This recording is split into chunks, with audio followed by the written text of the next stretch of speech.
Today we're looking at the Snapshot pothole plugging for Lunar Jetman on Rare Replay for the Xbox One. You're going to need to familiarize yourself with the controls before you try this one. Basically, to get in and out of the rover, you press the Y button. To get the supplies from the rover, you press the B button. And then to drop the supplies again, you press the B button. We'll start off by going to the right as fast as you can. Jump out of the ship. Press B to pick up the grate, and then press B once it's in position to drop it again.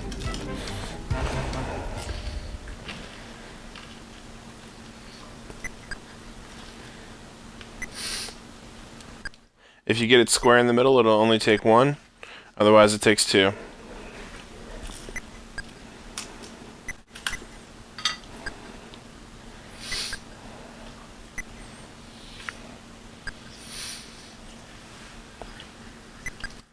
The larger gaps will always take two.